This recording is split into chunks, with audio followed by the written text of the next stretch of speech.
We're here at Louie's Meats in Clear Lake, Iowa, and we're very fortunate to be in North Iowa with a traditional old-style butcher's type of a meat market here with great cuts of meat. And we wanted to talk a little bit today about camping, RVing, and grilling, whether you do it on a grill or on a campfire. And Louie, I just wanted you to go through and give me, what's the best cut of meat that somebody that can be RVing and camping will do, and maybe economical. Right, our best cut of meat is going to be the ribeye here. It's all black Angus. We can hand cut, cut it to your size, so we can cut them thick, thin, whatever size you want. That's going to be our best grilling steak right there. We have beef tenderloin, which is a higher end. They also do well on the grill. T-bones, and we've got also an alternative to just steak is we've got some kebabs that we make up. We make them fresh every day. We make our salads fresh every day. Okay.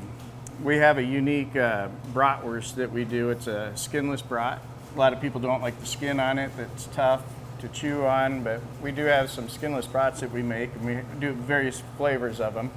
But we have the traditional skin on, and then we have the skinless right here. Okay. And those work great on the grill. Okay. And it's a great camping tool. Even if you have an open campfire and you don't have a grate, you can stick in it. Yep. And put it right over the grill or the open fire and do it that way if you want. It's kind of fun. Okay. We grind all of our fresh ground beef. It's all ground out of the primals. It doesn't come in a tube, so you're getting the best, freshest every day. Okay.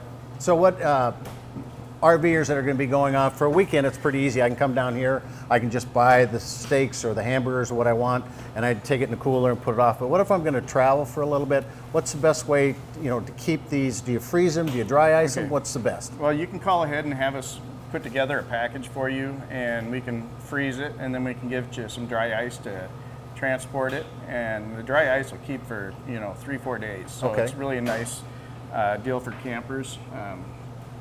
We also have the traditional ice that we use, but if you call ahead, we'll take care of you. No order is too big or too small. Okay, so the average RVer, if you were to buy some meat and freeze it, how long could you keep it in your freezer in your RV? What's the recommended? Well, if your RV is a good below zero or freezer, or 32 and below, you can leave it in there for however long you have it plugged in or have it going. But the dry ice, like I said, will last you a good 4 days. Okay. And but then again, I would just if you're going to slack it out over the week, you put it in your refrigerator, and as it's frozen, and just let it slack out. You can have meat for a week and not have to worry about it. Okay. So any tips on? Of course, if you buy the high end, you probably don't need to tenderize or anything. Is there anything you would need to do with any? I know some of the flank steaks that you would probably... Yeah, we have some marinating steaks that we can, we have a lot of marinades that we could set you up with. Okay. The lower end would be like the ranch steak, but they're not really a low end steak. I mean, it's a new item that's kind of come out, a new muscle that they've come up with. And with the black Angus, you can see the marbling in it. Okay. They are fantastic. So. Okay, so let me ask you this. Not everybody has the luxury of coming to Louie's. And I know we can order from here, and we'll get to that in a minute, but if you're going to go to your average grocery store, and I don't mean to offend you, but what would somebody look for in a packaged meat? Is there something that, the RVer... Right. Yeah. You want to look for the USDA stamp on it, and you want to have choice or higher. There's a lot of stores out there that'll, price-wise, they want to be the cheapest, but you get what you pay for. Right, right. So, and also in the packaging, you would look for coloring and coloring. Not so much.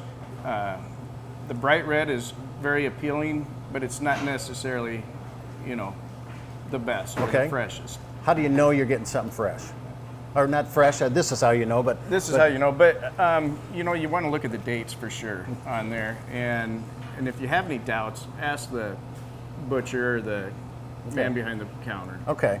A lot of great options here. You got the red meats, the different cuts here. If you don't want red, the turkey, the kebabs. I know we do an awful lot of kebabs when we go camping and RVing. I mean, you even got the asparagus wrapped in bacon. Yeah, we got a lot of...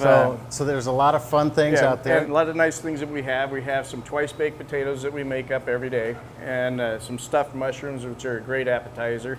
But also we have produce here and like I said, some fresh made salads daily. Okay. So I guess the key is that you want to make sure that you understand the cuts of the meat that you have, you get fresh meat, and if you want to get it from Louie's here, you will ship, you will do dry ice. We will ship, we dry ice, we cryovac it for you. Okay. So, yeah. Visit your website or what? You can visit our website or Facebook. You can go on a Facebook, or you can just give us a call, and we'll be more than happy to help you. Well, I'm looking forward to here in the future to get some of these meats and try out some different recipes, post them on our Facebook page, post them out on our events that we're doing here, and I'd like to hear a lot of the recipes coming out there. If you want to get the best cut of meat, visit Louie's here. We'll give the information on it, and have a great summer, and looking forward to seeing you at the grill.